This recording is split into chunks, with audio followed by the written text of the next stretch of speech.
இவன் மொழி வணங்காதே புயதல கோதாதே முக்காலத்தில் எவரும் ஒரு இணை கிடையாதே இவன் புகழழியாதே சிங்கம் எறையாகாதே கோழி மாலைகள் நீயம் எங்க போன போதும் போகும் வழியே எங்க விழியே ஒரு மழையா தெரிக்கும் அந்த சந்தோஷம் நாங்க நன்றி சொல்லும் நேரம் எங்க மனமே உனது எங்க கனவா சுமக்கும் உனக்கே ஒரு யுத்தம் இனியே உயிரே உடனாக துளியே வருவேன் ஒரு பக்க துணையே உயிரின் உயிரே அழியாது வானின் கதையே முடியாது ரத்த கரையே களத்தில் இவன் இருக்கும் வரையே இருக்கும் பயமே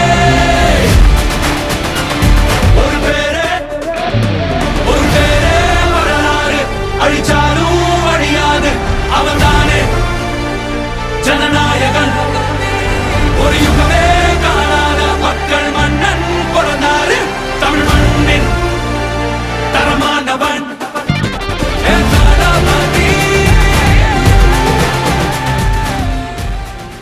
எல்லாருக்கும் வணக்கம். இந்த மாதிரி கட்டு ஒரு ஃபைலை வந்து எப்படி நம்ம காப்பி பண்ணுறது அப்படின்னு ஃபஸ்ட்டு தெரிஞ்சுப்போம்.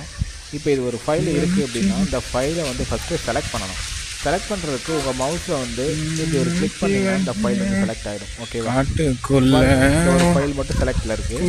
இப்போ 2 ஃபைலை செலக்ட் பண்ணணும் அப்படின்னா என்ன பண்ணணும்னா கண்ட்ரோலை லாங் ப்ரெஸ் பண்ணி அந்த ஃபோல்டரில் நீங்கள் கிளிக் பண்ணணும்.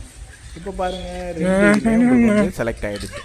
செலக்ட் ஆன ஃபைலை அப்படியே ரைட் கிளிக் பண்ணிங்கன்னா உங்களுக்கு வந்து காப்பி அப்படின்ட்டு ஆப்ஷன் இருக்கும், கட் அப்படிங்கிற ஆப்ஷன் இருக்கும். நீங்கள் கட் பண்ணிங்கன்னா இந்த இடத்துல இருக்கிற அந்த 2 ஃபைலுமே இல்லாமல் போயிடும். காப்பி பண்ணிங்கன்னா இங்கே இருக்கிற ஃபைல் இப்படியே இருக்கும்.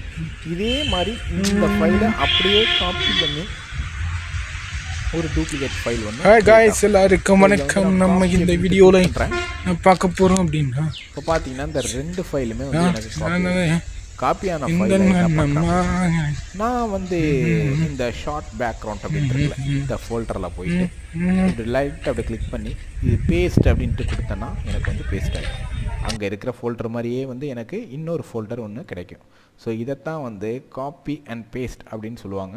நம்ம சிஸ்டம் பேசிக் லெவலில் இது வந்து காப்பி அண்ட் பேஸ்ட் அப்படின்னு சொல்லக்கூடிய ஒரு மெத்தடு. ஸோ ஓகே, இப்போ நம்ம அடுத்தபடியாக என்ன பார்க்க போகிறோம் அப்படின்னா நம்மக்கிட்ட வந்து பார்த்திங்க அப்படின்னா ஒரு ஃபைலை டெலீட் எப்படி பண்ணுறது அதை வந்து நம்ம பார்ப்போம். ஒரு ஃபைலை டெலீட் பண்ணுறதுக்கு ஜஸ்ட் இப்படி கிளிக் பண்ணுங்கள். அதே ஃபைலே கூட இருக்கலாம், ஸோ இல்லைன்னா வேறு ஃபைல் கூட உங்களுக்கு இருக்கலாம். இப்போ வந்து பார்த்திங்க அப்படின்னா நம்ம வந்து ஒரு ஃபைலை வந்து டெலீட் பண்ணுறதுக்கு ஜஸ்ட்டு என்ன பண்ணுறோம் அப்படின்னா இதில் போயிட்டு ஜஸ்ட்டு இப்படி இந்த ஒரு வீடியோ பிளேயரை இப்படி கிளிக் பண்ணி ரைட் கிளிக் பண்ணிவிட்டு இந்த டெலீட் அப்படின்னு ஒரு ஆப்ஷன் இருக்குது பார்த்தீங்களா, இதை கிளிக் பண்ணிங்கன்னா உங்களுக்கு வந்து இது கம்ப்ளீட்டாக வந்து ரிமூவ் ஆகிடும். ஸோ அதாவது என்னென்னு பார்த்தீங்கன்னா டெலீட் ஆகிடும் அப்படின்றத வந்து நான் தெளிவாக சொல்லிக்கிறேன். ஸோ அதுலேயே வந்து ப்ராப்பர்ட்டிஸ் அப்படின்றது இதை கிளிக் பண்ணிங்கன்னா அந்த வீடியோட ஃபுல் டீட்டெயில் வந்து நமக்கு கிடைக்கும். இந்த வீடியோ எப்போ வந்து நம்ம க்ரியேட் பண்ணப்பட்டது, ஸோ மாடிஃபை எப்போ பண்ணாங்க, ஸோ இந்த ஃபுல் டீட்டெயிலுமே வந்து உங்களுக்கு இங்கே எப்போ பேஸ்ட் பண்ணப்பட்டது, ஸோ அப்படின்ற எல்லா டீட்டெயிலுமே வந்து உங்களுக்கு வந்து தெளிவாக கிடைக்கும். இந்த ஃபைலோட சைஸ் பார்த்திங்க அப்படின்றது நீங்கள் வந்து தெளிவாக பார்த்துக்க முடியும். டீட்டெயிலில் நீங்கள் ஒரு டீட்டெயிலில் வந்து நீங்கள் நிறையா இதில் வந்து செக் பண்ணிக்கலாம். ஸோ இது என்னென்ன எப்படி இது வந்து ரன் ஆகுது, இது ஃபுல் டீட்டெயில் வந்து உங்களுக்கு இந்த இடத்துல வந்து கிடச்சிடும். ஓகேவா? ஸோ ஒவ்வொன்றுக்குமே வந்து ஒவ்வொரு ஐடி நம்பர் வேல்யூ அப்படின்னு இருக்கும். ஓனர் அப்படின்னு சொல்லி இந்த ஐடி நம்பர் இருக்குது பார்த்தீங்களா.